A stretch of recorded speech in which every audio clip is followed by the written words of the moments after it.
Hello, everybody. Welcome back to another episode of Joe Patrick on football in what has been a obviously difficult week, I would say, for everybody involved with the Falcons. Doesn't matter if you're a fan, if you're watching this podcast or listening to this podcast, if you're a player, certainly, if you're a coach, absolutely, certainly, it's been a tough week. If you're trying to sell tickets for the team, if you're running the team, if you're commenting on the team, if you're media member, like it's just not good for anybody. It's one of those weeks you come off of a performance that bad. Raheem Morris said it in his Wednesday press conference. It was a historically bad day for the Falcons. I think a lot of people, while you never want to actually have to go through that kind of thing, I think you at least appreciate the fact that Raheem, the head coach, the one who ultimately takes accountability for what's going on, is willing to say it in such stark terms. But it doesn't make you feel any better about what happened, about the outlook for this team going forward, especially in certain phases. But we're going to talk a lot about that today. Talk about, what is the fallout from what has happened this week since the 30 to nothing loss.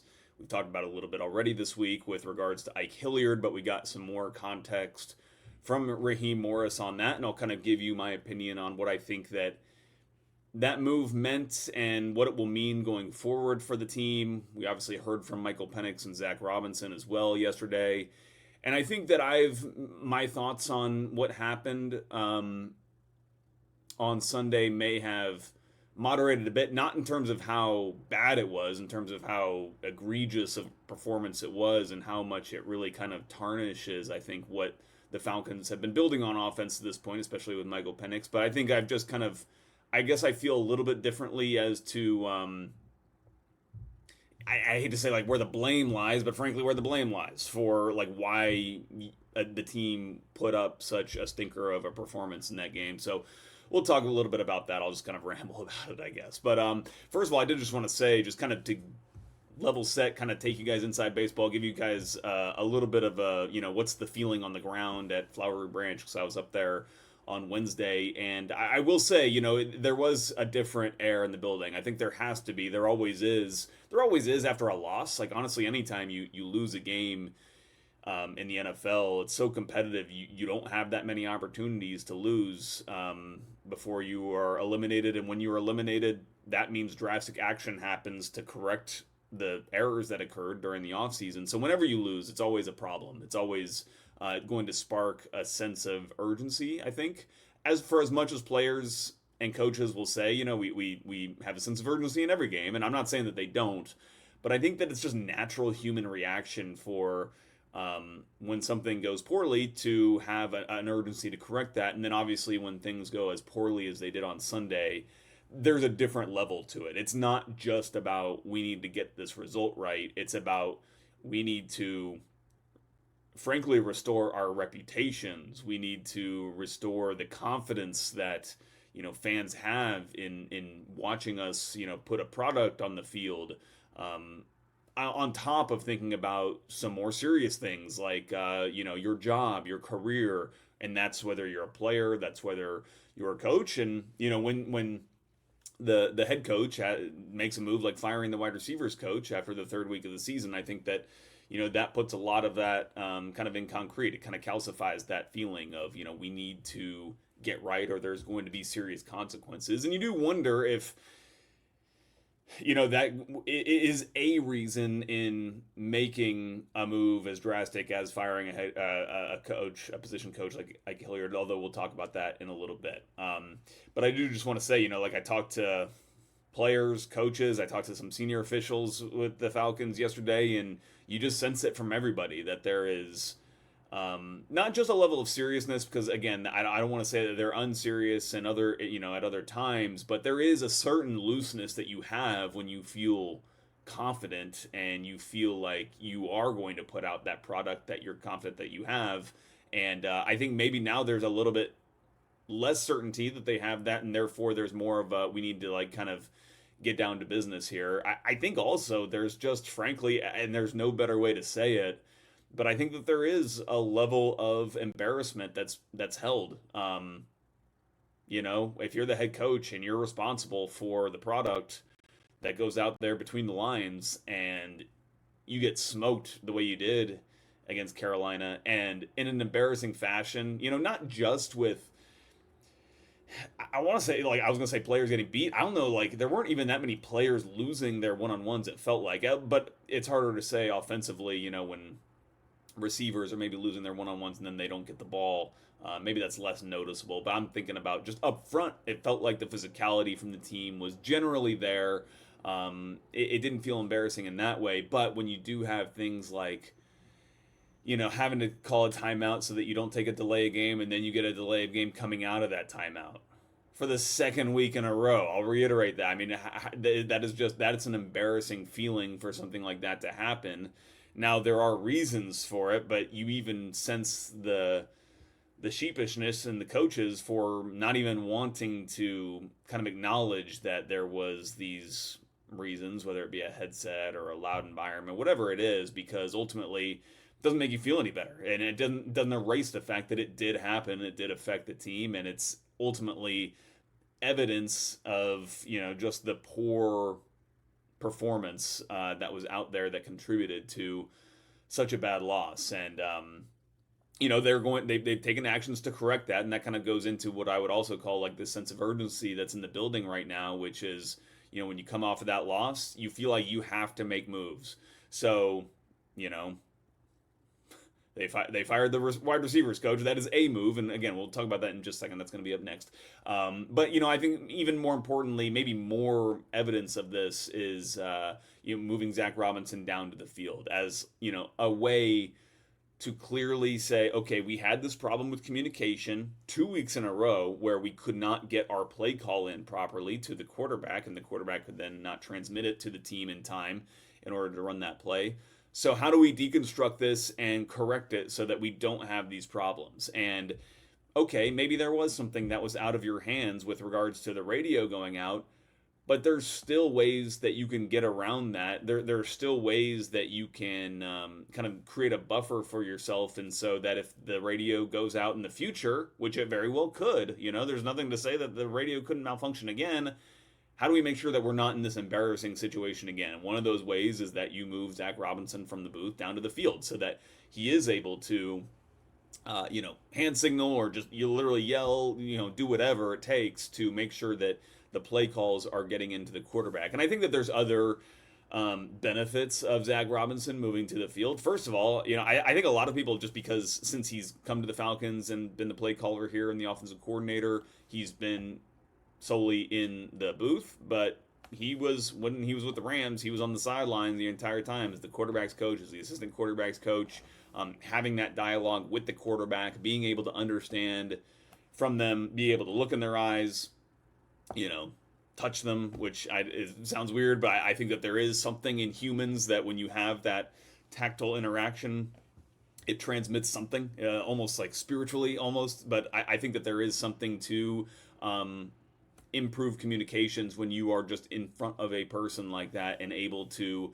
convey. Maybe it is a sense of urgency. Maybe it's you need to calm your quarterback down if you feel like that's what he needs. But you can better, I think, from Zach Robinson's perspective, sense what your quarterback needs and what your just general offensive players need from you emotionally and communicatively, and then be able to respond to that in a better, more proactive way. So I think that there are benefits to it. Having said that, I think that the way a lot of people are taking this move is that it's going to all of a sudden change the offense or make the offense better or contribute to some change in play calling, could deteriorate the play calling because he's not getting as good of a view of what's happening. I don't think any of that is going to be the case.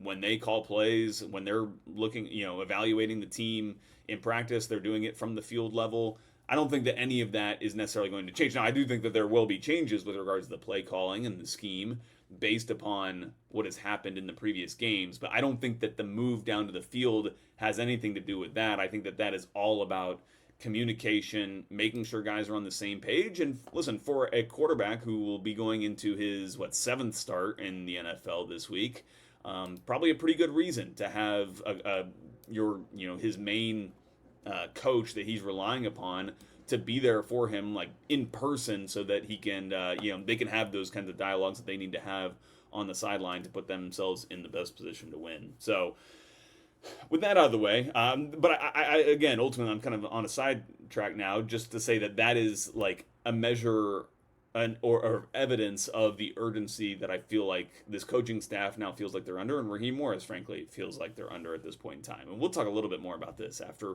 we talk about Ike Hilliard and his firing from this Falcons coaching staff. So on Wednesday, we got more kind of clarity or detail about why Raheem Morris wanted to make this move to relieve Ike Hilliard of his duties as the wide receivers coach, where TJ Yates will be formally taking control of that room as the passing game coordinator. But I would venture to think, and we'll get more clarity on this in the weeks to come, it's just a very busy time, lots of questions being asked, but I have to think that Raheem Morris will also be taking some control of that room. I would think he would be spending some more time in that room because, based upon what he said, I think it's pretty clear that there was some unhappiness that he had with, I think, some of the coherence, I would call it, just like, I don't know if that's communication, I don't know if that's kind of the discipline of the receivers knowing when they should be in the game, what routes they should be running in certain moments, what decisions they should be making on the field given the coverages that they're seeing. But whatever it is, there was some breakdown that was happening. And I think something that we don't know and something that's being speculated about is whether there was some kind of personal dispute or disagreement between Ike Hilliard and Raheem Morris that maybe flared up that caused such a drastic action to be taken. I'm not saying that didn't happen, but we don't really have evidence of that happening, but maybe we'll get into that in a second. I do want to read the quote straight from Raheem Morris's mouth of what he said on Wednesday, not what he said in regards to just kind of making his perfunctory statement on the firing, but he was pressed further about kind of the state of the wide receiver room going forward without Ike Hilliard and why he felt like this was a move that needed to be made.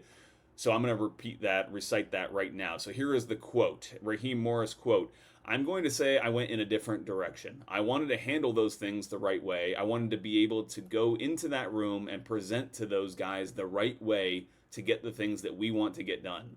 Not just we, them as well, right? We all have high goals. We all have high expectations. We just talked about these guys having 3 guys in that room with career years the year before because we had previously talked about, well, if it was performance-based, you had Drake London, who was 4th in the NFL in receiving. We had, Darnell Mooney, who was almost 1,000-yard receiver, and Raymond McLeod broke out. Okay, that was my interjection. I'm going to go back. We just talked about those guys having three guys in that room with career years the year before, and we want to get those things right. Right now, we've got wideouts without touchdowns. Right now, we've got wideouts that are craving the ball. It's not just Mike. It's not just them being the receivers. There's no blame going around. Now, obviously, when you've got to make moves like that, he's talking about firing Ike, it feels like it. Obviously, when you've got to make moves like that, you've got to make changes in directions and decisions. It feels that way, but I've got to make those decisions for the leader of my group, right? You need to have the environment. You need to have the coaching. You need to have the detail. You need to have everything right in order to get your offense in the right direction. So I'll just kind of leave it as that, as we've got to get everything right. So that's what Raheem Morris said, and I think that when you hear it, so sometimes when he talks, he's talking in a certain cadence that kind of makes it a little bit hard to interpret exactly, or just like really hear some of the details. But I hope that by me kind of just reading it a little bit more slowly allows you to better understand kind of some of the things that he felt like were problems that were happening in that room. And I wonder if part of this is like a feeling of personal responsibility that Raheem Morris has as the head coach, and how important the receivers are to making this offense run, and that kind of that coherence that the receivers have with the quarterback, how much he feels like the onus is on him to make sure that it's right, and he can't just personally say, I can't keep delegating this very important responsibility when I don't think that whatever is happening in this room is right now, or that we need to shapen up and it's not getting shapened up. that we need to make this move. Now, I think there's also, again, to go toward the speculation of whether there was some personal bust up or flare up that happened between he and Ike. You never know if there was maybe this was communicated to Hilliard, and Hilliard maybe did not agree or take that well.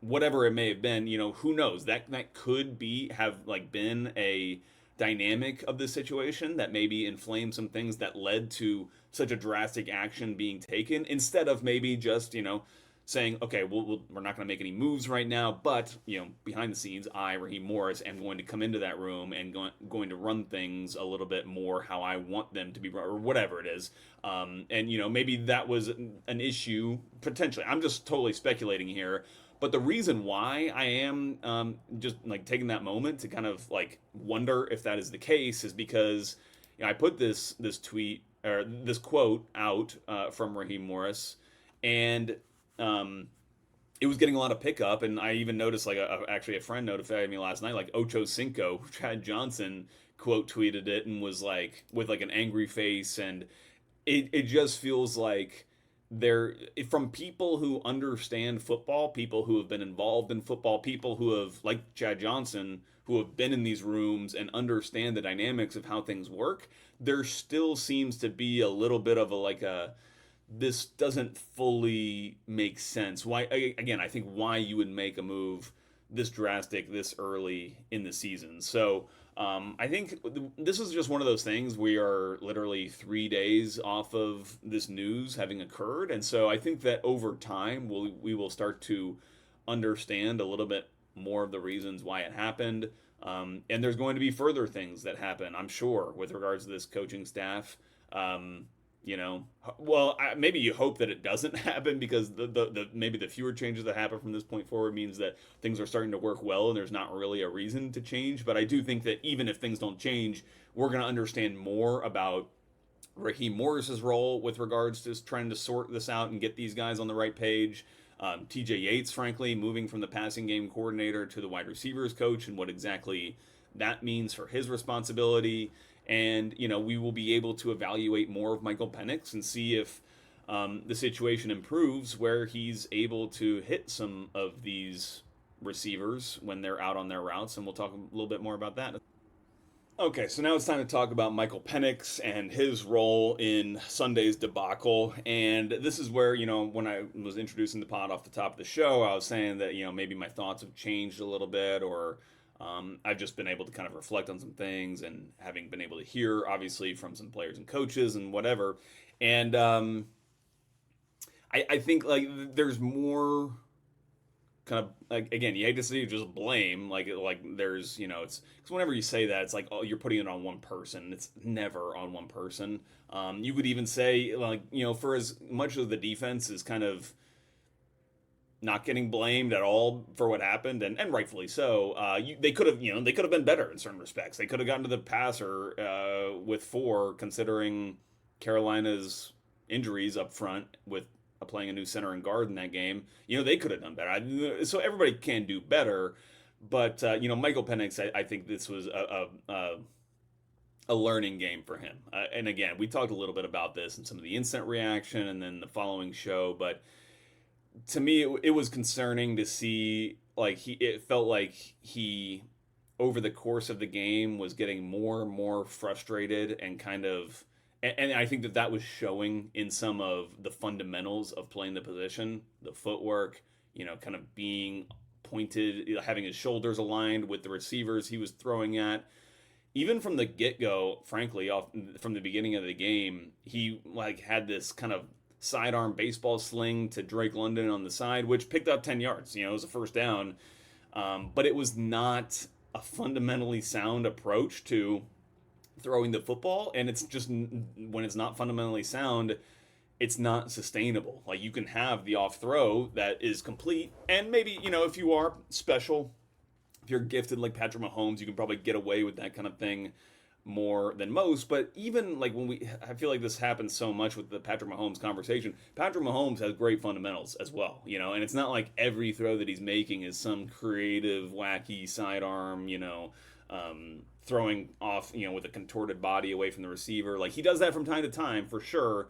And he certainly has some creative ways to get the ball out of his hand, but he is still a very fundamentally sound quarterback when it comes to throwing within structure, within the natural progressions of play. And it just felt like that was not happening with Mike in this game. And I think that that will have to be something that the coaches address, and he has to improve going forward. He said it though. I asked him a question about the performance, and he said that like I have to throw it to wide open receivers when they're open, and I did not give the team a chance to win. And so I think that that is what you want to hear from your quarterback to take that on himself and understand that he did not play well enough to win this game. And I thought it was important to hear that from Raheem Morris as well, to not kind of obviously put all the blame on him, but also just kind of correctly hold the quarterback accountable for the poor play in the game. And I think that frankly it was so bad that it can make everything just appear worse. The quarterback position is an amazing one in sports. We all understand it's like the most important position. But I think the reason why it's such an important position isn't just because the NFL is so big and important. The reason why it's so important is because the production. Let's say okay, here's a water bottle, and let's say the production of the team, whatever the points, the yards, everything is contained inside the bottle.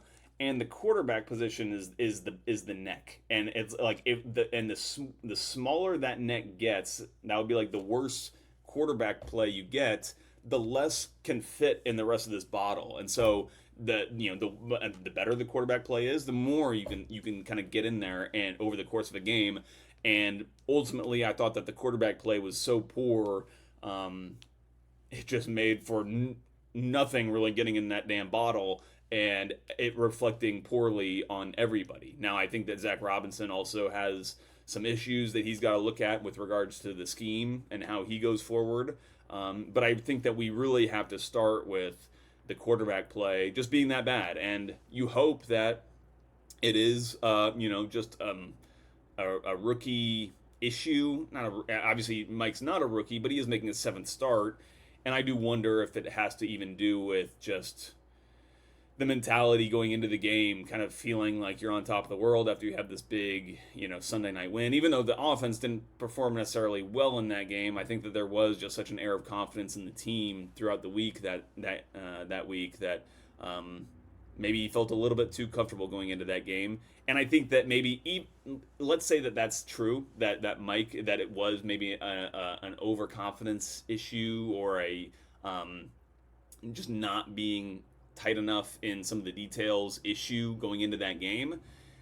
If it, like, when it's the quarterback that has that issue, then it's going to reflect, it's going to make it look like everybody kind of had that issue. And it's hard to discern whether it was everybody or if it was more just the quarterback, and then the poor quarterback play just doesn't allow anybody else to play well. And the reason I say that is because what we've heard from the coaches, whether it was Raheem, whether it was Zach, was that there was a feeling that they had a good week of practice, that they even in pregame were up for the game, prepared for the game, were looking, just lively, not like they were sleepwalking into what can be kind of a sleepier kind of stadium to play in Carolina. So I just wanted to kind of throw that out there. But I do think that, there are some things that Zach Robinson has to look at. We obviously went into some of the numbers, some of the splits that are pretty eye-opening. And I think people are getting a little bit too hung up on the shotgun and pistol splits with regards to run pass, that kind of thing. Shotgun's always going to be a formation that you pass more out of, and pistol is one that you're going to run more out of. I think what's most concerning about the splits that were put out there, again, I put them out there just in a text form, but they came from the Pro Football Focus podcast that was reviewing the game. Is the one, it's just the lack of under center and having some diversity. When you talk about having a diverse offense, I think getting under center is part of that diversity. It's not that you can't still be in pistol for 50% of your snaps, 60% of your snaps, but I just do think that you have to show that you can get your quarterback under center, that you can run some of your run action, run plays basically out from that under center, which the team has pretty much solely done when they've been under center. They've been under center for 13 snaps so far this season. They've run the ball in 12 of those snaps. But then I think also you can get some harder play action looks. Some of that, again, when I'm talking about harder play action looks, I'm talking about getting more chance that you're getting defenders to bite down on that action and pull them out of position, disorganize them from their coverage scheme. When you are able to show that ability and just be under center a little bit more, and I think that would help. Now, they like pistol for a lot of reasons. We've been into it in the past, but a lot of their pass protection adjustments are only capable or only possible basically when they're in pistol, because of literally the way they like to reposition their players to cover A gaps, for example. A lot of their motions are only possible when they're in pistol. They're basically not able to execute many of their motion looks when they're when they're under center, because you need that player coming right in behind the line of scrimmage. For example, those kind of insert blocks that we've seen Charlie Warner become so effective at, but that they really like to do when they're coming in motion, that gives them some momentum when they come in to make those blocks. Like, they have to kind of be in pistol. So I'm not saying that like pistol can't work. I just do think that you can still integrate some more aspects, of under center play into what is ultimately a pistol offense. And I feel like, a perfect example of that was in week 2 last year, when the team had some very similar, concerning splits after that week 1 game against the Steelers. The credit to them there was they were able to immediately adjust and start to incorporate some more under center game in that Monday Night Football game against the Eagles. It didn't take 3 weeks to kind of get to that point. And maybe the fact that Kirk Cousins was a more experienced quarterback could help them navigate that situation and correct it a little bit more quickly. And frankly, I'm not even saying that it's necessarily going to happen this week. Like, okay, we definitely know we're going to get more under center action this week. It's just something that I personally would like to see, and I think that it would help this team in some respects, especially when it comes to the play action passing game. And again, when we go back to those splits, it's being 4th lowest in the NFL in play action rate is I just can't make sense of that. Like, to me, that would help everybody. Michael Penix did it plenty in college. It's not like he has a problem with that. Fundamentally, you would think that, not even that you necessarily need a great running game for play action to be effective, but you would think that with Bijan Robinson and this run game, it would make it that much more effective. And so that is, what you would hope to see, what I'm hoping to see in this game coming up against the Commanders. So we'll see if any of those changes get made. But ultimately, no matter what Zach Robinson does, this offense can look better and should look better and will look better if Michael Penix just plays better. And it doesn't have really, he can play better without the scheme changing one iota. It's just about fundamentals. Like he said, hitting the wide open receivers when they're open, which there were wide open receivers in that game that he either didn't throw to or was just straight up missing. So we'll see if he can correct some of that, improve his play, and ultimately give the Falcons a more improved performance and chance to win. And, maybe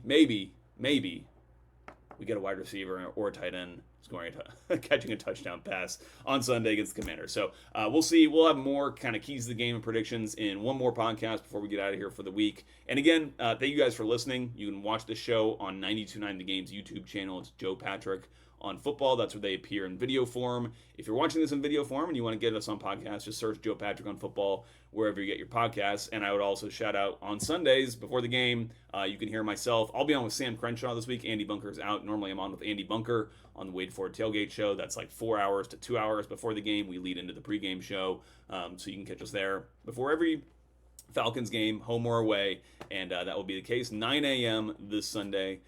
For, I guess, if you want my final thoughts on the game before we head into it. So we will talk to you then. See you later.